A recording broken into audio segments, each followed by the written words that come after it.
আজ আমি কথা বলবো কবি জীবনানন্দ দাশের লেখা একটি দীর্ঘ কবিতা, যার নাম ৮ বছর আগের একদিন। তবে এই কবিতাটি যেমন জটিল তেমনি প্রচণ্ড মনোবিজ্ঞানীদের মতো কথা বলে, এই জন্য একটি মনস্তত্ত্ববাদের উদাহরণ মাত্র। তবে এই বিষয়টিতে আসার আগে আমি খুব বড় কোনো ভূমিকা না করে খুব সহজ সরলভাবে কয়েকটি কথা বলবো। না, এই কবিতার কাব্যগ্রন্থ কি সে বিষয়ে বলবো না, এই কবিতাটি কবি কত খ্রিস্টাব্দে রচনা করেছিলেন সে বিষয়েও কথা বলবো না। আমি যে বিষয়টি নিয়ে কথা বলবো যে এই কবিতার কেন্দ্রীয় বিষয়বস্তু কি এবং কি কারণে এই কবিতাটা আমাদের কাছে এত জটিল বলে মনে হচ্ছে। ধরে নাও যে তোমার কাছে 4টে রুটি আছে এবং তোমার সামনে 4জন অভুক্ত মানুষ আছে। তাদের মধ্যে একজন তোমার বাবা, একজন তোমার ছেলে, একজন তোমার মেয়ে এবং একজন তোমার স্ত্রী, 4জন আছে। তুমি নিজেকে বাঁচানোর জন্য একটি রুটি রাখলে, বাকি 3টি রুটি 4জনের মধ্যে তোমাকে ভাগ করে দিতে হবে। কীভাবে দিবে? তুমি কাকে বাদ দিবে? নিশ্চিত রূপেই এখন উত্তর আসবে যে আমাদের প্রগাঢ়, যে পুরনো, যে প্রাচীন সেই মানুষটিকে আমরা বঞ্চিত রাখব, তাই তো? এটাই হচ্ছে সবচেয়ে বড় গুরুত্বপূর্ণ সত্য, যেটিকে আমরা ইগনোর করি। কিন্তু এই কবি সেই বিষয়টিকে, সেই উদাহরণটিকেই, সেই মনস্তত্ত্ববাদকেই, সেই পশুহীনতাকেই আমাদের সামনে বারবার প্রেজেন্ট করছেন। কৌশলে বলে দিচ্ছেন যে আমরা যা করি তা কতখানি উচিত এবং কতখানি অনুচিত। নিশ্চিত রূপেই বাবাকে বাদ দিয়ে বাকিদের অভুক্ত যাপনকে আমরা দূর করতে পারি বা করি। এইখানে একটা প্রশ্ন হলো, সেই বাবা, সেই মানুষটি, সে কে? একদিন সেও আমারই মতো যুবক ছিল, স্বপ্ন দেখেছিল বাঁচার, তার সংসারকে বাঁচানোর, অর্থাৎ আমাকে বাঁচানোর। আজ তিনি নিরুপায় হয়ে হৃদয়ে যে বেদনা পাচ্ছেন, তার আত্মা যে অসন্তুষ্ট হচ্ছেন, দেহ থেকেও বেশি ক্ষতিগ্রস্ত হচ্ছে তার আত্মা, তিনি কি করবেন? তিনি নিজের দেহকে শেষ করে দিতে চাইবেন। তিনি নিজের দেহকে কেন শেষ করতে চাইছেন? কারণ আমরা জানি যে মৃত্যু কয় রকমের হয়? 2 রকমের, একটা শরীরের মৃত্যু, আরেকটা মনের মৃত্যু। দেখো, মনের মৃত্যু বারবার হয়, শরীরের মৃত্যু একবার হয়। কিন্তু মনের মৃত্যু বারবার হতে হতে হতে হতে এমন একটা জায়গাতে মানুষ পৌঁছায় যে আর বেঁচে থাকার তার আগ্রহই থাকে না। তখন সে কি করে? তখন সে মৃত্যুকে, অর্থাৎ দেহের মৃত্যুকে সবচেয়ে বেশি গুরুত্বপূর্ণ ভেবে বসে। ব্যাস, মানুষ কি করে? মানুষ করে আত্মহত্যা। প্রশ্ন হলো, আমরা যে কথাটি বারবার বলি, সচরাচর বলি যে অমুক মানুষটি আত্মহত্যা করেছেন, আমরা কি একবার ভাবি যে আমাদের কথার ভেতরে কত বড় একটা সত্য লুকিয়ে আছে? আত্মহত্যা বলতে আমরা ডেড বডিকে বুঝি না, বলি না। আমরা কোথাও যেন আমাদের গভীর সত্যটিকে বলিতে চাই যে তার আত্মাকে হত্যা করা হয়েছে। তার দেহের মৃত্যু তো আমরা দেখতে পাচ্ছি, কিন্তু দেহের মৃত্যুর আগে যে সে মনে মনে কতবার মারা গেছে, কতবার আঘাত পেয়েছে, সেই সত্যটিকেই বলা হয় আত্মহত্যা। আর তারপর কি হয়? আত্মহত্যা করার পর সেই মানুষটির মৃতদেহকে নিয়ে তৈরি হয় এক নতুন রকমের গবেষণা। কি করা হয় সেটাকে? পোস্টমর্টম। বাংলায় বললে সব দেহকে ব্যবচ্ছেদ করা হয়, কাটাছেঁড়া করা হয়। তাতে ডাক্তারেরা বলে কি পদ্ধতিতে তার মৃত্যু হয়েছে। কিন্তু আমার কাছে একটা প্রশ্ন আছে, ডাক্তারেরা কখনো কি বলতে পারে কি জন্য সে মারা গেছে? না। একজন মানুষ আত্মহত্যা করেছে, সুইসাইড করেছে, কি পদ্ধতিতে সে সুইসাইড করেছে? বিষ খেয়েছে, গলায় দড়ি দিয়েছে, তাকে কেউ মেরে ফেলেছে চক্রান্ত করে, এই ধরনের কৌশল বলতে পারে। কিন্তু একজন মানুষ তার আগে, তার শরীরের মৃত্যুর আগে কতবার মনে মনে মরেছে, সেই গবেষণা কিন্তু তারা করতে পারে না। কবি জীবনানন্দ দাশ সেই রকমই একজন মানুষের কথা বলতে চাইছেন, এবং সেই ধরনের মানুষের কথা তিনি বলতে চেয়ে তিনি প্রথমে বলছেন 8 বছর আগের একদিন। আমরা সাধারণত 5-7 দিন আগের কোনো একটা ঘটনা, মানে বিভিন্ন ঘটনা কিন্তু গুলিয়ে ফেলি, তা মনে রাখার প্রয়োজন বোধ করি না। কিন্তু যদি জীবনে কোনো গুরুত্বপূর্ণ ঘটনা ঘটে, যদি দেখি আমরা যে কোনো মহৎ শ্রেণীর মানুষ যারা নিজের জন্য নয় কেবল, তারা পুরো সমাজের জন্য বাঁচছে, তখন সেই মানুষের মৃত্যুকে, সেই মানুষের কোনো কর্মকে কেন্দ্র করে তৈরি হয় এক নতুন জিজ্ঞাসা, এক নতুন ইতিহাস। সেটা যতই পুরনো হোক না কেন, সেটা চিরকাল চিরনূতন হয়ে থাকে। তো এইরকম মহৎ মানুষের জীবনকে কেন্দ্র করেই তিনি তৈরি করছেন 8 বছর আগের একদিন কবিতাটি। তিনি বলছেন এমন একজন মানুষ যার সেই 8 বছর আগের একদিনের একটি ঘটনাকে কবির এতদিন পর মনে পড়ছে, 8 বছর পরের মনে পড়ছে, এবং তিনি রচনা করছেন। তিনি কি বলছেন? শোনা গেল লাশ কাটা ঘরে নিয়ে গেছে তারে। আহা, কি বেদনাদায়ক কথা। তিনি কি বলছেন? শোনা গেছিল, কি শোনা গেছিল? সেই মানুষটিকে যে সুইসাইড করেছিল, আত্মহত্যা করেছিল, সেই মানুষটিকে, সেই ব্যক্তিটিকে, আমরা জানি না পুরুষ নাকি নারী, শিশু নাকি বৃদ্ধ, আমরা জানি সেই মানুষটিকে, তাকে নিয়ে গেছিল কোথায়? লাশ কাটা ঘরে। বললেন না পোস্টমর্টম, বললেন না শবদেহ ব্যবচ্ছেদ, তিনি বললেন না ময়না তদন্ত, তিনি বললেন লাশ কাটা ঘরে। আসলে শব্দ হচ্ছে ব্রহ্মের মতো, এক এক শব্দ এক এক রকমের রস উৎপাদন করে আমাদের মনের মধ্যে।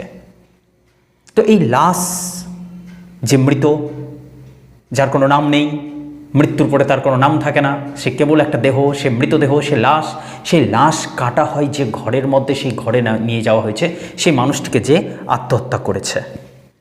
কাল রাতে, যেদিন নিয়ে গেল তার আগের দিন সে আত্মহত্যা করেছে। কখন?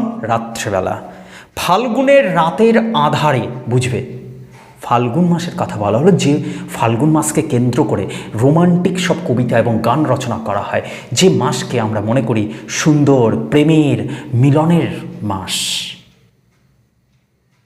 সেই মাসে, সেই ফাল্গুনের রাত্রে আধারে সেই মানুষটি কী করছিল? মারা যাচ্ছিল। কখন? যখন গিয়েছে ডুবে পঞ্চমীর চাঁদ, পঞ্চমী তিথির চাঁদ যখন ডুবে যাচ্ছিল, মরিবার হলো তার সাধ। সাধ কথাটার মানে হলো ইচ্ছে। কেন? কি হয়েছিল সেই মানুষটির? সাংসারিক দুঃখ কষ্ট, মানসিক অবসাদ, কি এমন যন্ত্রণা ছিল যে তার মৃত্যুর স্বাদ হলো? তাও আবার ফাল্গুনের সেই পঞ্চমীর চাঁদ যেদিন ডুবে যাচ্ছিল, সেই তিথিতে, সেই রাত্রে, এমন সুন্দর একটি মিলনের রাত্রে, সুন্দর আনন্দময় একটি রাত্রে, কেন সে মরতে চাইল? জিজ্ঞাসাটা তো সেখানেই। আমাদের এই আধুনিক পৃথিবী যতই বাড়ছে, যত বড় হচ্ছে, যত বয়স হচ্ছে, ততই যেন আমাদের কাছে আমরাই ধীরে ধীরে ধীরে ধীরে গণ্ডীভূত একটা কোথাও পশুতে পরিণত হয়ে যাচ্ছি না কি? আমরা প্রত্যেকে সংকীর্ণ জগতে থাকতে থাকতে পরস্পর থেকে দূরে সরে যাচ্ছি না কি? আমরা কি প্রত্যেকে কীটাণু, জীবাণু, পোকামাকড়ের মতো ভন ভন করছি না? আমরা প্রত্যেকে নিজেকেই বড় করার জন্য, বড় দেখানোর জন্য একটা খোলসের মধ্যে নিজেকে আড়াল করছি না?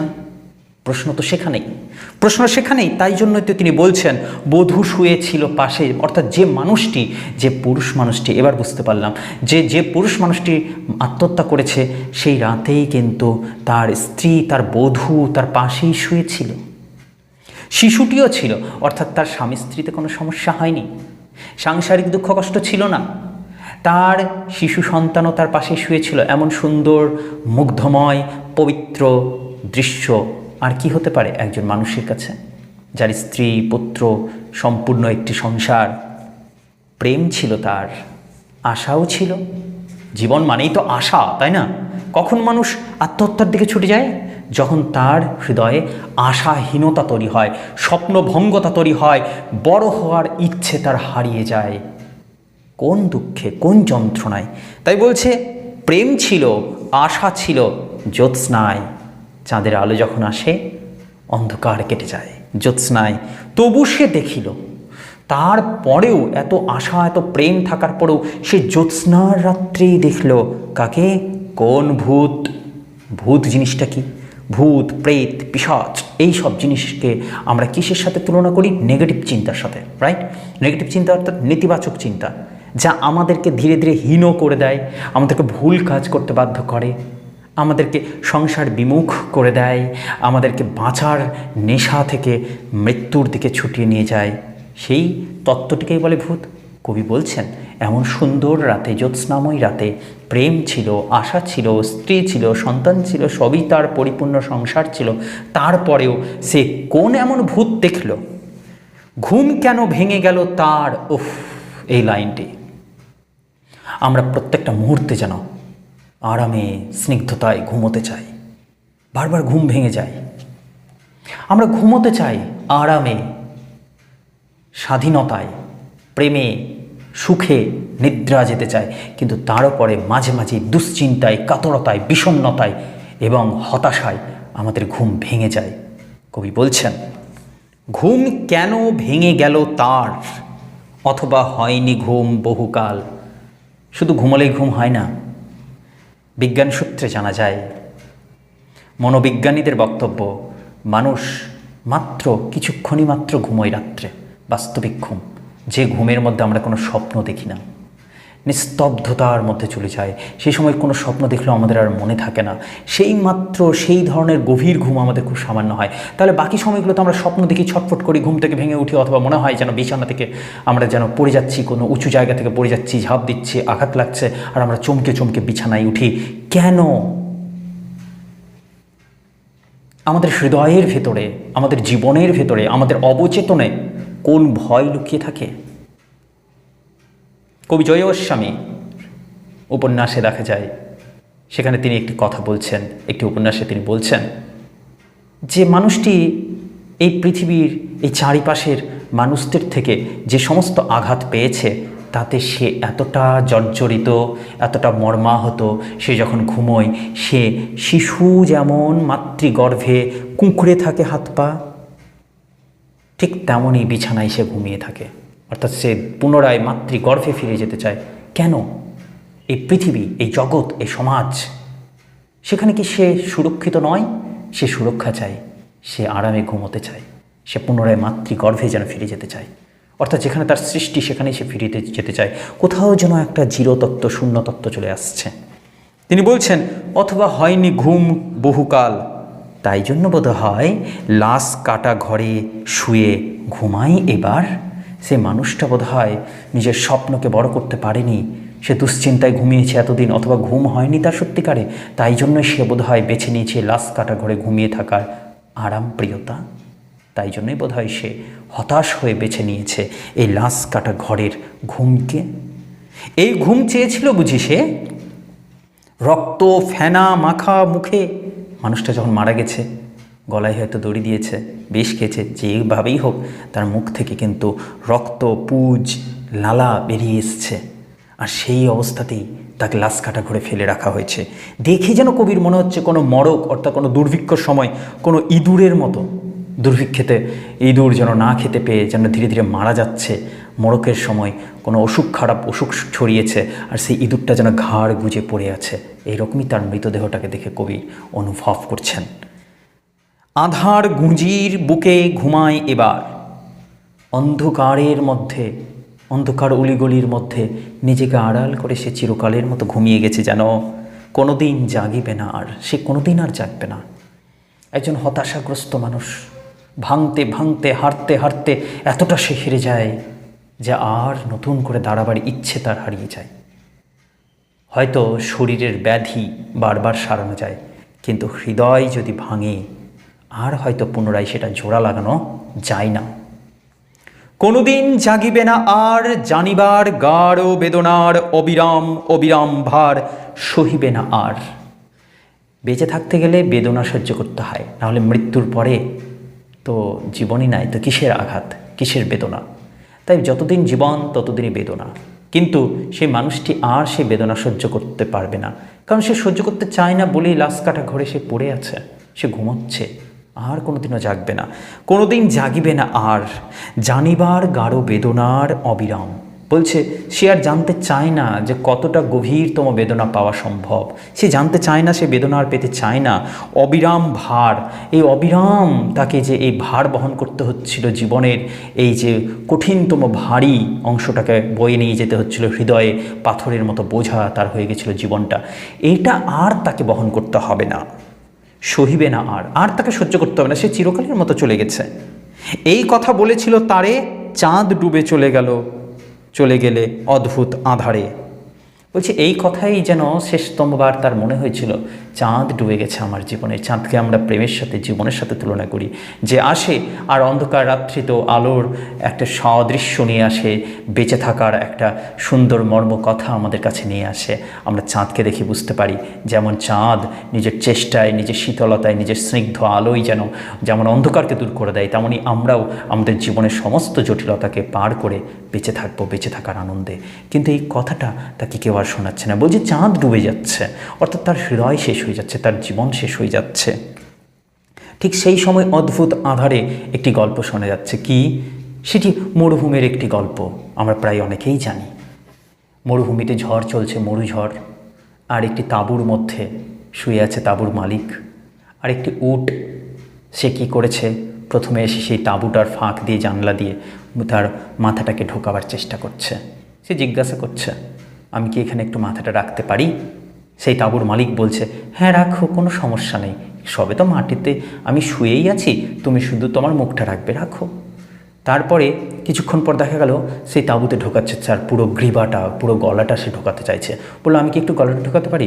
তখন সেই মালিক বলল, হ্যাঁ ঢোকাও। এই করতে করতে উট নিজের পুরো শরীরটাকে সেখানে ঢুকিয়ে দিল। তখন মালিকটা বুঝলো যে এখানে আর আমার থাকা যাবে না। সেই মালিকটা তাঁবু ছেড়ে বাইরে বেরিয়ে গেল। আমাদের জীবনটাও সেরকম, আমাদের জীবনটাই হচ্ছে এরকম তাঁবু। সংসারটাই যেন তাঁবু, যার ভেতরে আমরা আছি, শান্তিতে থাকতে চাই, প্রত্যেকে ভালো থাকতে চাই, কিন্তু বাইরে থেকে এই নেগেটিভ বিষয়গুলো, অনেক বিষয় ওই উটের মতো একটু একটু একটু করে ঢুকতে আমাদের জীবনকে এত জটিল করে দেয় যে আমরাই আমাদের জীবন থেকে পথভ্রষ্ট হয়ে বেরিয়ে যেতে চাই, পালিয়ে যেতে চাই, আত্মহত্যার পথ বেছে নিই। তাই বলছেন কবি, অদ্ভুত আঁধারে যেন তার জানালার ধারে, অর্থাৎ সে লোকটার যেন জানালার ধারে অদ্ভুত অন্ধকারের মধ্যেই উটের গ্রীবার মতো কোনো এক নিস্তব্ধতা এসে, মৃত্যু তো নিস্তব্ধতারই আরেক নাম, যার কোনো আওয়াজ নাই, চুপচাপ নিস্তব্ধতা। তো মৃত্যু এসেছিল কার মতো? উটের গ্রীবার মতো তার জানলার কাছে। তবুও তো পেঁচা জাগে। এইখানে কোশ্চেন হলো, পেঁচাকে রাত্রির অন্ধকারে নিজের স্বার্থ পূরণের জন্য, যে নিজে বেঁচে থাকার জন্য সে সজাগ দৃষ্টি রাখে। আমাদের সমাজে এই ধরনের মানুষ নেই? পেঁচার মতো, চিলের মতো, শকুনের মতো স্বার্থপর মানুষ নেই? যে কোনো ধরনের দুর্ঘটনা ঘটলে কোথাও আমাদের মন একবারের জন্য বলে, আহারে এরকম হয়েছে।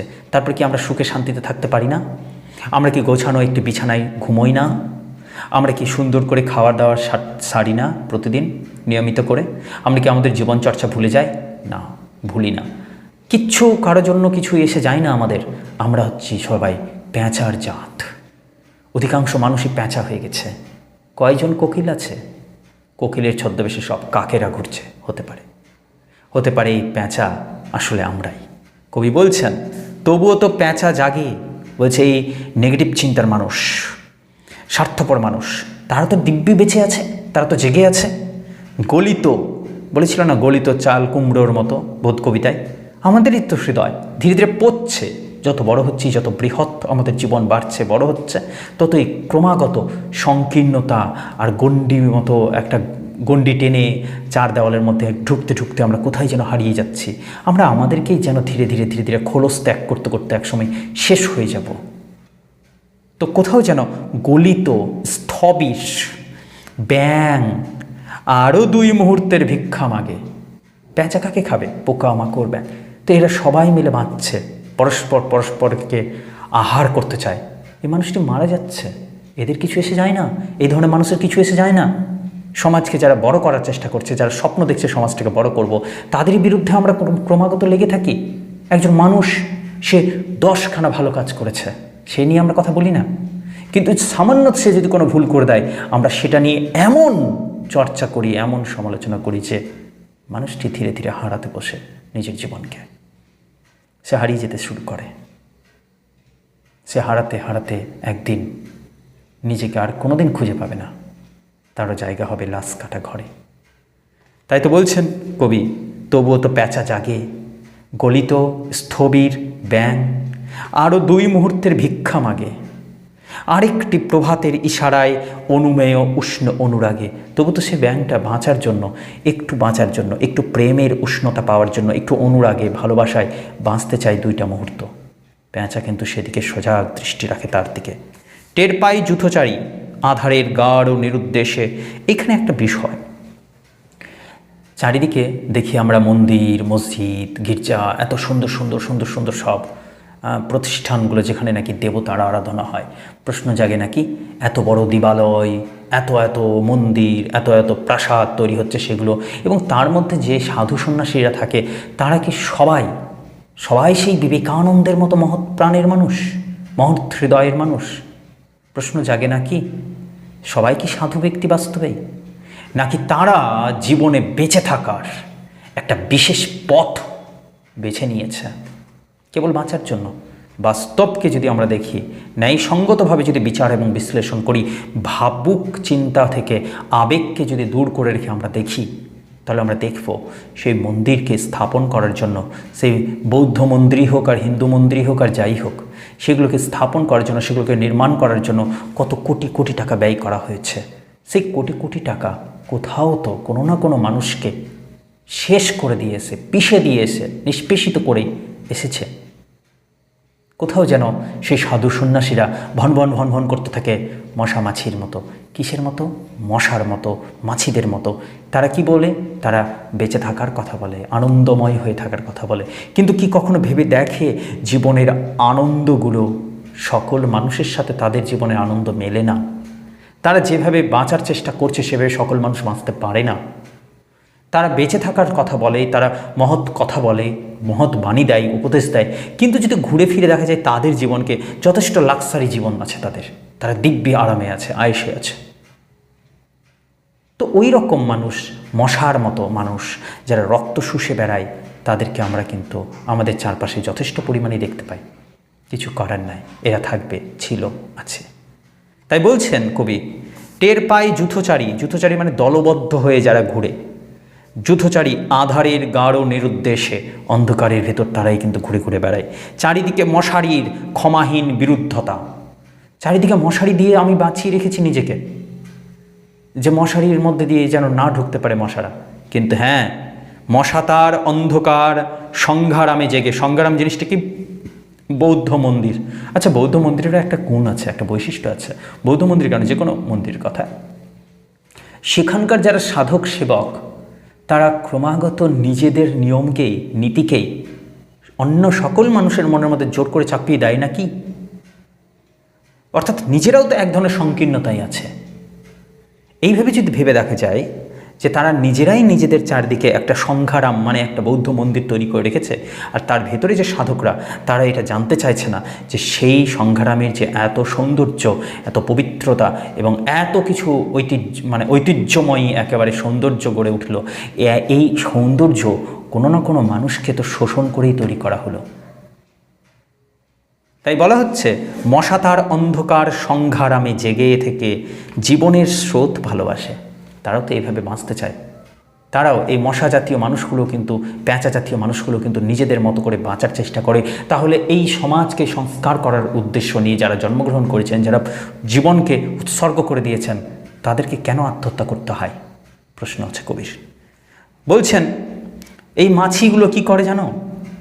রক্তে ক্লেদ মানে পুজ, লালা, পুজ, রক্ত, এইসবে বসে এই মাছিগুলো। বসে থেকে সেও কিন্তু আবার রৌদ্রে বের হয়, রৌদ্রে ফের উড়ে যায় মাছি। নিজের শরীরকে সে সুগন্ধ দেয়, সে নোংরার মধ্যে বসে কিন্তু সে চারিদিকে ঘুরে বেড়ায়, রৌদ্রের আলো গায়ে মাখে। সোনালি রোদের ঢেউয়ে উড়ন্ত কীটের খেলা কত দেখিয়ে আছি। কবি বলছেন, কত আমি এই ধরনের কীট পতঙ্গের খেলা দেখি চারিদিকে। তাই বলে কি জীবনের কেবলমাত্র নেতিবাচক দিকগুলোকেই আমি প্রশ্রয় দেব, ইতিবাচক বিষয়গুলোকে ভুলে যাব? তাই বলছেন, এই কীটগুলো তো চারিদিকে ভরে গেছে। ঘনিষ্ঠ আকাশ যেন কোনো বিকীর্ণ জীবন, বলে হচ্ছে চারিদিকে যেন ছড়ানো আছে এই রকমের একটা জীবন, যেখানে প্রত্যেকে বাঁচার চেষ্টা করছে। কারা তারা? মাছির মতো, মশার মতো, তারপরে প্যাঁচার মতো, যারা স্বার্থপর, স্বার্থের দুনিয়ায় বাঁচছে। তারা বাঁচতে চায়, সমস্ত নোংরামির পরেও সে বাঁচতে চায়। ভন ভন করে বেড়ায় মশারির চারিদিকে, তবু সে বাঁচতে চায়। নোংরার মধ্যে বসে, রক্তের মধ্যে, পুঁজের মধ্যে বসে, তারপরেও সে বাঁচতে চায়। তাহলে এই মানুষটি কেন বাঁচতে চাইল না? কি হয়েছিল তার? তাই জন্য বলছেন তিনি, অধিকার করে আছে ইহাদের মন। চারিদিক থেকে এদের মনের মধ্যে যেন অধিকার করে বসে আছে বেঁচে থাকার, জীবনের বেঁচে থাকার শক্তিটা। দুরন্ত শিশুর হাতে ফড়িংয়ের ঘন শিহরণ মরণের সাথে লড়িয়ে আছে। ভাবতো, শিশু বয়সে আমরা কিন্তু কতবার ফড়িং ধরেছি, ছেড়েছি, ধরেছি, ছেড়েছি। ফড়িংটাও তো মৃত্যুর সাথে লড়াই করছে যেন। এই বুঝি শিশুটি আমার ডানা ছিঁড়ে দেবে, এই বুঝি আমাকে থেতলে দেবে, মেরে ফেলবে। সেও তো লড়াই করছে বেঁচে থাকার। চাঁদ ডুবে গেলে পর প্রধান আধারে তুমি অসত্যের কাছে। অসত্য গাছ হচ্ছে সবচেয়ে দীর্ঘজীবী একটি গাছ, যার কাছে গেলে আমরা বুঝতে পারি জীবনের অর্থ। জীবন তো আছে, যতক্ষণ বেঁচে থাকা ততক্ষণ বাঁচবো আমি, কিন্তু তার আগে এই জীবনকে, এই প্রাণকে শেষ করে দেওয়ার কারণ কি? তাই জন্য তো বলছেন যে চাঁদ ডুবে গেলে পর প্রধান আধারে তুমি অসত্যের কাছে। কিন্তু এই মানুষটি যে মারা যাচ্ছে, আত্মহত্যা করছে, সে কোন গাছের কাছে গিয়ে আত্মহত্যা করছে? অসত্যের গাছের কাছে। অর্থাৎ যেখানে ইতিবাচক বিষয় পাওয়া যায়, যেখানে বেঁচে থাকার আনন্দ, শিহরণ পাওয়া যায়, উৎসাহ পাওয়া যায়, সেখানে গিয়েই তিনি মৃত্যুর কোলে ঢলে পড়ছেন। কেন? কেন তাকে এই অসত্যের গাছ বেঁচে থাকার কোনো আলো বা উদ্দীপনা দিতে পারেনি? এই গাছা দড়ি হাতেই গিয়েছিলে তবু একা একা। তুমি একা একা এই এক গাছা দড়ি নিয়ে হাঁটতে হাঁটতে গেছিলে সেই অসত্যের গাছের কাছে। কেন? কারণ যে জীবন ফড়িংয়ের, দোয়েলের, মানুষের সাথে তার হয় না কো দেখা, এই জেনে। সত্যি তো আমাদের জীবনে এই কীটাণু, জীবাণু আর পতঙ্গদের মতোই উড়ে বেড়ায় নিজে নিজের স্বার্থ নিয়ে। ফড়িং উঠছে, দোয়েল উঠছে নিজেদের মতো করে। তুমি কেন বাঁচতে পারলে না হে মানুষ? হে শুদ্ধ পবিত্র মনের মানুষ, তুমি কেন বাঁচতে পারলে না? অসত্যের শাখা করেনি কি প্রতিবাদ? অসত্যের শাখা কি এই মানুষটিকে আটকায়নি মরণের হাতে, মরণের কোলে লুটিয়ে পড়ার আগে? জোনাকির ভিড় এসে সোনালি ফুলের স্নিগ্ধ ঝাঁকে করেনি কি মাখামাখি? বলছেন যে এই মানুষদের মৃত্যুতে, এই ধরনের মানুষ যখন মারা যায়, সুন্দর মনের মানুষ যখন মারা যায়, তখন আমরা যারা জোঁকের মতো থাকি, আমরা যারা প্যাঁচার মতো থাকি, যারা আমরা মশা মাছির মতো বাঁচি, আমরা কি বেঁচে থাকার সমস্ত কথা ভুলে যাই? এইসব মানুষদের মৃত্যুতে কি আমরা এতটা শোকগ্রস্ত হয়ে পড়ি যে নিজেদের আনন্দ জগৎ থেকে ফিরে আসি? না, আমাদের কিছুই এসে যায় না। যেন আমরা সাময়িক একটা সমস্যার সামনাসামনি হলাম, দেখলাম এবং চ্যানেলটিকে পাল্টে দিলাম, ব্যাস হয়ে গেল, একটা জীবন শেষ হয়ে যাচ্ছে। আমরা তো ভাবি না। জোনাকির ভিড় এসে সোনালি ফুলের স্নিগ্ধ ঝাঁকে করেনি কি মাখামাখি? তারা কি বাঁচতে ভুলে গেছে?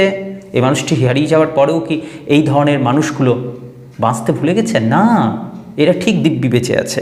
থুরথুরে অন্ধ প্যাঁচা এসে বলেনি কি? এবার থুরথুরে বৃদ্ধ প্যাঁচা, এই যে আমাদের মতো মানুষ ছাড়া সংকীর্ণ জগতে বাঁচতে চায়, স্বার্থপরের মতো বাঁচতে চায়, সেই সব মানুষকে অন্ধ একজন একেবারে প্যাঁচার সাথে তুলনা করলো, থুরথুরে প্যাঁচার সাথে। যে প্যাঁচাটা কি বলেনি কি? বুড়ি চাঁদ গেছে বুঝি বেনো জলে ভেসে, চমৎকার, ধরা যাক দু একটা ইঁদুর এবার। কি ভয়ঙ্কর কথা! কেউ যখন ওদিকে বন্যার জলে ভেসে যাচ্ছে, তখন যদি আমার কোনো লাভ হয়, সেই লাভটাই আমি খুঁজি।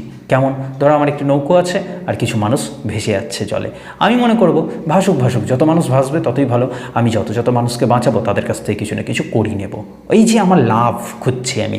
কত মানুষ আছে এরকম? এই প্যাঁচার মতো মানুষের সংখ্যা এই সমাজে প্রচুর পরিমাণে আছে। এই প্যাঁচারা কি করছে? প্যাঁচারা বলছে, আচ্ছা বুড়ি চাঁদ মানে চাঁদের বুড়ির কথা। আমরা তো ছোটোবেলা থেকে শুনে এসেছি যে চাঁদে নাকি চরকা কাটে এক বুড়ি। তো সেই বুড়ি চাঁদটা বোধ হয়, বা চাঁদের বুড়িটা বোধ হয় বেনো জলে ভেসে গেছে। বেনো মানে বন্যার জলে ভেসে গেছে। সে যাক, ভালো হয়েছে, চমৎকার হয়েছে। ধরা যাক দুই একটা ইঁদুর, এবার পেঁচারা নিজেদের আবার সেই স্বার্থপরের মতো আচরণ করতে শুরু করে। সে আবারও সেই ওই ইঁদুরের দিকে নজর দিল, আমি শিকার পেলেই হলো, যে মরছে মরুক। এরকম কত ঘটনাই তো আমাদের চারিদিকে সমাজে ঘটছে, আমাদের তাতে কিছু এসে যায় না। তাহলে আমরা কার সাথে তুলনীয় হলাম?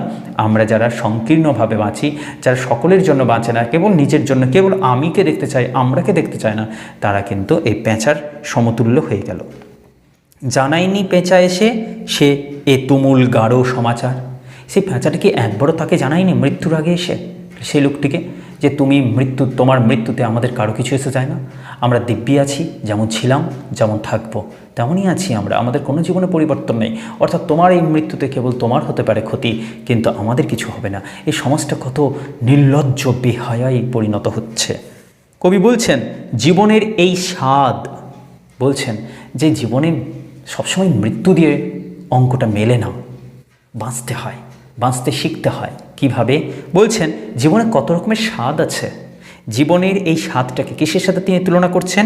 সুপক্ক জবের ঘ্রাণ। জব, গম, জব, ধান, সেই জব সুপক্ক মানে পেকে গেছে যে জব, সেটার যে গন্ধটা, হেমন্তর বিকেলবেলা কি মিষ্টি গন্ধ না? সেটাও কি তোমার অসহ্য বোধ হলো? মানে সেটাও কি তোমাকে বাঁচার অনুপ্রেরণা দিল না? সেই ফসলগুলো কি সুন্দর করে বেঁচে উঠেছে তোমাদের মুখ চেয়ে, সেই মানুষ, তুমি কি তাকে দেখেও বাঁচার সাহস পেলে না, উদ্দীপনা পেলে না? তোমার অসহ্য বোধ হলো? আচ্ছা, মর্গে কি হৃদয় জুড়ালো? মর্গে, গুমোটে, বলছেন যে সেই মর্গে গিয়ে, মর্গ কাকে বলে? ওই যে যেখানে লাশ কাটা ঘর, যেখানে ওই মৃতদেহকে কাটাছেঁড়া করা হয়, সেই ঘরটাকে বলা হয় মর্গ। তাহলে তোমার মর্গে গিয়ে কি হৃদয় জুড়ালো? সেই সুপক্ক জবের ঘ্রাণ তোমার মনকে মোহিত করেনি? তোমার অসহ্য লাগলো? আচ্ছা, সেই গুমোট ঘর, যে ঘরটাতে সেই জানলা দরজা ঠিকঠাক নেই, আর কেমন গুমোট গন্ধ, রক্ত, পুজ, এইসবের গন্ধ, মৃতদেহের গন্ধ, তোমার এখানে ঘুমোতে ভালো লাগছে? তোমার ভালো লাগলো না? হেমন্তের বিকেলে সেই সুপক্ক জবের ঘ্রাণ, বাঁচার ইচ্ছে হলো না? দেখো না তুমি কেমনভাবে পড়ে আছো। থ্যাঁতা ইঁদুর যেমন থেঁতলে যায়, সেই রকম মতো রক্ত মাখা ঠোঁটে, তোমার ঠোঁটে এখনও রক্ত লেগে আছে, শুকনো হয়ে আছে, যেন থেঁতলে যাওয়া কোনো ইঁদুরের মতো। শোনো, তবু এই মৃতের গল্প, তবু আমাদেরকে, এই পাঠকদেরকে কিন্তু কবি শোনাতে চাইছেন সেই মৃত মানুষটির গল্প। কি বলছেন? কোনো নারীর প্রণয়ে ব্যর্থ হয় নাই। বলছে তোমরা ভেবো না যে কোনো নারীর প্রেমে সে আঘাত খেয়ে, ছ্যাঁকা খেয়ে মারা গেছে, সুসাইড করে দিয়েছে। না, বিবাহিত জীবনের স্বাদ কোথাও রাখেনি কোনো খাদ। কি চমৎকার! সে বিবাহিত পুরুষ এবং তার বিবাহিত জীবনে কোনো সমস্যা হয়নি, কোনো খাদ ছিল না, একদম সুন্দর সুন্দর একটা জীবন তার ছিল। সময়ের ঊর্ধ্বতনে উঠে এসে বধূ মধু আর মননের মধু দিয়েছে জানিতে। বলছে সময়ের থেকে ঊর্ধ্বে উঠে সেই বধূটি, তার স্ত্রীটি তাকে দিয়েছে আনন্দময় মধু, তার জীবনের মধু, তার হৃদয়ের মধু, মননের মধু তাকে দিয়েছে। হাড় হাবাতের গ্লানি বেদনার শীতে এ জীবন কোনোদিন কেঁপে ওঠে নাই। বলছে ভাববিও না হাড় হাবাত, মানে হাড় হাবাত কাকে বলে?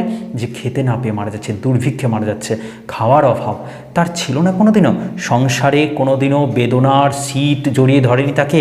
তাকে এই জীবন দেবতা কোনোদিনও সাংসারিক দুঃখ কষ্ট দেয়নি, বা সাংসারিক দুঃখ কষ্টে সে কেঁপে ওঠেনি কখনো। তাই লাশ কাটা ঘরে চিত হয়ে শুয়ে আছে টেবিলের পরে। এই পরে শব্দটার আগে কিন্তু একটা ছোট কমা আছে, দেখো উপর দিকে, এই পরে বলতে উপরে। তো এই লাশ কাটা ঘরে টেবিলের উপরে সে পড়ে আছে, শুয়ে আছে। ভাবিও না যে সে সংসার থেকে আঘাত পেয়েছে, তার স্ত্রী আছে, তার সন্তান আছে, তার প্রেম ছিল, তার আকাঙ্ক্ষা ছিল, জীবনে বেঁচে থাকার স্বপ্ন ছিল, সব ছিল, তবু সে শুয়ে পড়ে আছে। কোথায়? চিত হয়ে শুয়ে আছে টেবিলের পরে। কোথায়? লাশ কাটা ঘরে।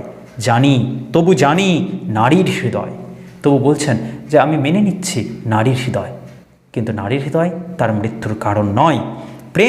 প্রেম তার মৃত্যুর কারণ নয়। শিশু না, শিশুরও আনন্দ ছিল তার মধ্যে, শিশু বাৎসল্য সে পেয়েছে, সে এই সংসারে দিয়েছে, তার সন্তানও ছিল। গৃহ না, গৃহ থেকেও কোনো সমস্যা পায়নি। নয় সবখানে, মানে এগুলো কিছু না রে বাবা, এগুলো কিছুর বাইরেও মানুষের মধ্যে অনেক ধরনের নেগেটিভিটি তৈরি হয়, জীবনের প্রতি একটা বিষাদগ্রস্ততা ছেয়ে যায়। আমরা তো দেখি সমাজে কত মানুষ আছে এবং কথায় কথায় সে বলে আর কতদিন বাঁচবো, ঈশ্বর নিয়ে গেলে, ঠাকুর নিয়ে গেলেই আমার মঙ্গল। কেন? কিসের এই অস্বস্তি? জীবনের যে আনন্দ, সেই আনন্দটা সে কেন পাচ্ছে না? তার কেন একই রকমভাবে জীবনটা কোথাও যেন একটা যন্ত্র মানবের মতো হয়ে পড়েছে, একটা কোথাও গ্যারা কলেসে আটকে গেছে, সেখান থেকে বেরোতেই পারছে না? কেন এই হতাশা, কেন এই বিষণ্ণতা, কেন এই দুঃখ যন্ত্রণায় যাপন করা হচ্ছে তার? তিনি বলছেন অর্থ নয়, মানে অর্থ নিয়ে কোনো সমস্যা নেই তার, কীর্তিও নয়, মানে সে কীর্তি চায় না, সে যার লোভে সে মারা গেছে। সচ্ছলতাও নয়, সচ্ছলতা নিয়েও যে কোনো সমস্যা ছিল তাও নয়, সে যথেষ্ট সুন্দরভাবে বাঁচছিল। আরও এক বিপন্ন বিস্ময়, এর চেয়েও একটা বিপন্ন ভয়ঙ্করতম বিস্ময় আছে, কৌতূহল আছে। কি সেটা? আমাদের অন্তর্গত রক্তের ভিতরে খেলা করে। একটা বিস্ময় আছে, একটা প্রশ্নচিহ্ন আছে যে আমাদের রক্তের ভিতরে খেলা করে। কেমন? মাঝে মাঝে তোমরাও দেখতে পাবে কখনো কখনো তোমাদের মন অকারণেই খারাপ হয়। কেন হয় তা আমরা জানি না। সব আছে, গান শুনতে ভালো লাগে না, কিছু খেতে ভালো লাগে না, তার কারোর সাথে কথা বলতে ভালো লাগে না, কোথাও বেড়াতে যেতে ভালো লাগে না, শুয়ে থাকতে ভালো লাগে না, বসে থাকতে ভালো লাগে। তাহলে আমাদের লাগেটা কি? সমস্যাটা কোথায়? আমাদের রক্তের ভেতরেই আছে সেই বিপন্ন একটা বিস্ময় কাজ করে, আমাদের রক্তের ভেতরেই সেটা খেলা করে, আমাদের ক্লান্ত করে, আর তার ফলে আমরা ধীরে ধীরে ক্লান্ত হয়ে পড়ি। জীবনের এই যে ছুটে চলা, খেলা করা, জন্ম থেকে মৃত্যু পর্যন্ত এই যে দুর্দান্তভাবে দৌড়তেই হবে, একটা ইঁদুর দৌড়ে আমরা মেতে উঠেছি প্রতিযোগিতায়, এখানে আমরা আনন্দ পাচ্ছি না। অর্থাৎ আমরা আমাদের জীবন থেকে আনন্দকে হাতছাড়া করে ফেলেছি। আনন্দের কাছ থেকে হাতছাড়া করে আমরা নিজেরাই বিপন্ন হয়ে পড়েছি। যেন আমাদেরকে কেউ সংরক্ষণ দিলেই ভালো হয়, যেন লাশ কাটা ঘরে আমরা শেষতম আরামে ঘুমোতে পারবো বলে এই লোভে আমরা ছুটে যাচ্ছি আত্মহত্যার দিকে। কেন? আমাদের ক্লান্ত করে লাশ কাটা ঘরে সেই ক্লান্তি নাই। যেখানে জীবনই নাই সেখানে কিসের ক্লান্তি? দেহটা পড়ে আছে, দিব্যি ঘুমাচ্ছে, কেউ তাকে ওঠাবে না, সে কোনোদিন জাগবে না। লাশ কাটা ঘরে কোনো ক্লান্তি নাই। কবি কিন্তু কোথাও যেন বলতে চাইছেন, জীবনের আনন্দ নাও, জীবনের থেকে তৈরি করো নিজের উৎসাহ, জীবনকে ভালোবাসো। কষ্ট যা তাই তো জীবন। যেখানে কষ্ট নাই সেখানে কিসের জীবন? যেখানে ক্লান্তি নাই সেখানে কিসের জীবন? সমস্ত ক্লান্তিকে জয় করতে হবে বাঁচার আনন্দে। তাই বলছেন তিনি, লাশ কাটা ঘরে সেই ক্লান্তি নাই, তাই লাশ কাটা ঘরে চিত হয়ে শুয়ে আছে টেবিলের পরে। সেই ক্লান্তিটা লাশ কাটা ঘরে নাই, তাই জন্য লোকটা বোধহয় লোভী হয়ে আত্মহত্যা করেছে। তবু রোজ রাতে আমি চেয়ে দেখি, তবু সব রাতে, প্রত্যেক রাতে কবি অনুভব করেন, দেখেন যে আজও কিন্তু সেই পেঁচাটা জেগে বসে আছে। অর্থাৎ কারা এই পৃথিবী থেকে সরবে না সহজে?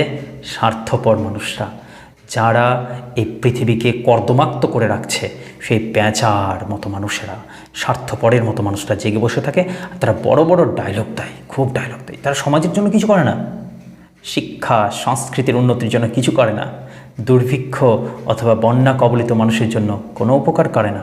তারা অসহায় মানুষদেরকে সহায়তা দেয় না, আশ্রয়হীনকে আশ্রয় দেয় না, ক্ষুধার্তকে ক্ষুধা নিবারণের অন্ন দেয় না, কিন্তু তারা বলে অনেক বড় বড় কথা। এই ধরনের মানুষের কিন্তু সংখ্যা প্রচুর। অন্ধকারের মধ্যে তারা জেগে ঠিক বসে থাকে নিজেদের সুবিধার জন্য, সুবিধাবাদী মানুষ। তবু রোজ রাতে আমি চেয়ে দেখি, থুরথুরে অন্ধ পেঁচা অসথের ডালে বসে, সেই অসথের ডালে বসে আছে এসে। সে অসথের ডালে কিন্তু চুপ করে বসে আছে, চোখ পাল্টায় কয়, মানে খুব মাতব্বরের মতো কথা বলে। কি বলে? বুড়ি চাঁদ গেছে বুঝি বেনো জলে ভেসে, চমৎকার, ধরা যাক দু একটা ইঁদুর এবার। অর্থাৎ আচ্ছা ঠিক আছে, যে মরেছে আমাদের কি, আমরা তো দিব্যি আছি না। এই ধরনের মানুষ, এই ধরনের পেঁচা কত আছে সমাজে। পেঁচাটা যেন আবারও বলছে, আচ্ছা বুড়ি চাঁদ বোধ হয়, মানে চাঁদের থাকা বুড়িটা বোধ হয় বেনো জলে ভেসে গেছে, বন্যার জলে ভেসে গেছে, সে গেছে, চমৎকার হয়েছে, যাক আমি এবার দু চারটে ইঁদুর ধরি, নিজের জন্য সে বাঁচে। এইবার কবির কাছে একটা প্রশ্ন, হে পৃথিবী, হে সময়, তোমার সামনেই এত কিছু ঘটছে পৃথিবীতে। আমরা দেখি কখনো না কখনো, আমি একটা কথা বললাম একটু আগে, রুটি দেওয়ার কথাটা, আমরা আমাদের বৃদ্ধ পিতাকে কিন্তু দিলাম না, তার কাছ থেকে রুটিটা দিয়ে দিলাম অন্যজনের কাছে। এই বৃদ্ধ পিতাকে সরে যেতে হলো জীবনের পথ থেকে। একদিনে সেও তো বৃদ্ধ হব, আমার সাথে আমার সন্তান দিক কিন্তু এমনই কাজ করবে, আমাকেও চলে যেতে হবে। হে পৃথিবী, তুমিও বৃদ্ধ হবে, হে সময় তুমিও বৃদ্ধ হবে, এই পেঁচা তুমিও বৃদ্ধ হচ্ছ, তোমারও এমনই ঘটবে। তাই তিনি শেষ প্যারাতেই বলে দিলেন, হে প্রগাঢ় পিতামহী। এই প্রগাঢ় পিতামহীটা কে? এই জন্য পৃথিবী, এই জন্য সময়, হে প্রগাঢ় পিতামহী, আজও চমৎকার, আজও তুমি চমৎকার বলবে এই বিষয়টিকে? তোমার খারাপ লাগছে না? মনুষ্যত্ব বোধ হারিয়ে যাচ্ছে এই পৃথিবী থেকে, তোমার কষ্ট হচ্ছে না? আমিও তোমার মতো বুড়ো হব, আমিও কিন্তু তোমারই মতো বুড়ো হব হে সময়, হে পৃথিবী, তুমিও বুড়ো হবে। এই যে পেঁচা, সেও যেন কোথাও এই সময়ের সাথে প্রগাঢ় পিতামহী হয়ে দাঁড়িয়েছে। সেই পেঁচাকেও তিনি বলছেন, আমিও তোমার মতো বুড়ো হব, বুড়ি চাঁদটারে আমি করে দেব কালি দোহে বেন জলে পার। আর আমিও কি করব, এক সময় ওই বুড়ি চাঁদটাকে ধরে বন্যার জলে কালি দহে ভাসিয়ে দিব, পার করে দিব। আর তারপর আসবে আমাদেরও সময়। অর্থাৎ মানুষ যেমন কাজ করে তেমনই তার ফল পায়। আমাদের সাথে তেমনটাই ঘটবে যেমনটা আমরা করছি। একদিন আমরাও বিপদে থাকবো, সেদিনও কেউ আসবে না। একদিন আমরাও বৃদ্ধ হব, আমাদেরকে এইভাবে ভাসিয়ে দেওয়া হবে। যেভাবে আমরা চাঁদে থাকা বুড়িটাকে বৃদ্ধ হয়ে গেছে বলে, তার প্রয়োজন কমে গেছে বলে তাকে আমরা ভাসিয়ে দিচ্ছি, স্বার্থপরের একটা উদাহরণ দিয়ে দিচ্ছি আমরা, ঠিক সেভাবে আমরা দুজন মিলে, দুজনটা কে কে? এনা কবি স্বয়ং নিজে এবং এই বৃদ্ধ পৃথিবীর অংশ হয়ে আছে, যে সমস্ত কিছু সাক্ষী হয়ে আছে, কিন্তু সব কিছুতেই চমৎকার চমৎকার বলে আর নিজের স্বার্থ খোঁজে, সেই স্বার্থপর ধরনের সময় তথা পেঁচা। পেঁচা এবং কবি স্বয়ং দুজনই কিন্তু ভেসে যেতে চায়। তিনি বলছেন, আমরা দুজনে মিলে শূন্য করে চলে যাব জীবনের প্রচুর ভাড়ার মানে সম্পদ। আমরা বেঁচে থাকার জন্য এত যে সম্পদ ক্রমাগত অন্যকে বঞ্চিত রেখে, অন্যকে দেব না, নিজের করে রাখবো, নিজের কুক্ষিগত করে রাখবো, এত যে সম্পদ বাড়াচ্ছি, এ তো জীবনের সম্পদ। সবগুলো কি আমরা নিয়ে যাব? না, এগুলো সমস্ত কিছুকে, জীবনের সমস্ত ভাড়ারগুলোকে, সম্পদগুলোকে রেখে দিয়েই আমরা চলে যাব ভেসে। যেমনটাকে বুড়ি চাঁদকে আমি ভাসিয়ে দিয়েছি, তেমনভাবে আমাকেও চলে যেতে হবে, পাশাপাশি তোমাকেও, হে পেঁচা। আমরা দুজনে মিলে শূন্য করে চলে যাব জীবনের প্রচুর ভাড়ার। এ কবিতা কিন্তু কোথাও আত্মহত্যা দিয়ে শুরু হলেও, মৃত্যু দিয়ে শুরু হলেও মৃত্যুতে আটকে নেই। তিনি আশাবাদী কবি। তিনি মানুষকে বেঁচে থাকার পথ দেখিয়েছেন, করেনি কি? তিনি প্রত্যেকটা মুহূর্তে মশা, মাছি, জীবাণু, কীটাণু, পেঁচা এদের তুলনা করতে করতে কোথাও কি বললেন না, সেই মানুষটি যার অন্য কোনো বেদনা ছিল না, সাংসারিক সমস্যা ছিল না, অর্থের সমস্যা ছিল না, ক্ষুধার্ত ছিল না সে, কিন্তু তারপরেও তার বেঁচে থাকার ভেতরে একটা অসুখ ধরেছিল, একটা বোধ জন্ম নিয়েছিল। সে বাঁচতে চেয়েছিল, বড় স্বপ্ন দেখতে চেয়েছিল, সকলের সাথে সে নিজেকে বাঁচাতে চেয়েছিল, কিন্তু স্বার্থপরে পেঁচার মতো মানুষরা কী করলো, তাকে বাঁচতে দিল না। তবু সেই মানুষটার বাঁচা উচিত ছিল, কারণ সে মানুষ তো নিজের জন্য বাঁচে না, সে অন্যের জন্য বাঁচে। অন্যের জন্য যে নিজেকে একবার বিলিয়ে দেয়, সে বারবার বিলোতে পারে। তাহলে সে নিজের কথা কেন ভাবলো? কেন সে লাশ কাটা ঘরটাকে বেছে নিল নিজের অন্তিম শয্যা হিসাবে? কেন সে আজও লাশ কাটা ঘরে জায়গা করে শুয়ে আছে? 8 বছর আগের সেই মানুষটি আজও যেন লাশ কাটা ঘরে, মূলত কবির অর্থাৎ পেঁচা রূপ কবির হৃদয়ে যেন শুয়ে আছে। অর্থাৎ আমাদের প্রত্যেকের হৃদয়ের মধ্যে সেই বিখ্যাত মানুষদের মৃত্যুর ঘটনা আজও আছে, কিন্তু তার জন্য আমরা শুধু বলি উনি করেছেন, আমি তো করতে পারবো না, আমি আমার মতো করে বাঁচবো। এর ফলে কি হচ্ছে? আমরা কোথাও যেন সকলেই সকলের থেকে আলাদা হয়ে যাচ্ছি। বলে রবি ঠাকুর যে একটি কথা বলেছিলেন, সকলের তরে সকলে আমরা, প্রত্যেকে আমরা পরের তরে। এই কথাটিকেও কোথাও যেন আমরা অবমাননা করছি। আমরা এর মর্মার্থ বুঝতে আজও সক্ষম হলাম না। কবি জীবনানন্দ দাশের লেখা 8 বছর আগের একদিন কবিতা আমাদেরকে শুধু বড়ই করলো না, এই কবিতাটি আমাদেরকে বাঁচার পথও দেখালো এবং আমাদের চারিদিকে এই যে বিষাক্ত সব কীটগুলো ঘুরে বেড়াচ্ছে, মানুষরূপী কীট, তাদের সম্পর্কে একটা সচেতনতা দিল। তাই এটি কোনোভাবেই কিন্তু নৈরাশ্যবাদের কবিতা নয়, এটি আশাবাদী কবিতা এবং এটি মহাপৃথিবী কাব্যগ্রন্থের অন্তর্গত একটি সুন্দর, চমৎকার, বহু সমালোচিত এবং বহুজন পঠিত, প্রশংসিত একটি কবিতা। আজকের আলোচনাটি কেমন লাগলো প্রিয় পাঠক অবশ্যই জানাবে কমেন্ট করে। ভালো লাগলে লাইক তো করবেই এবং শেয়ারও করে দিও। ভালো থেকো সবাই, আবার আসবো নতুন কোনো আলোচনা নিয়ে খুব শীঘ্রই। নমস্কার।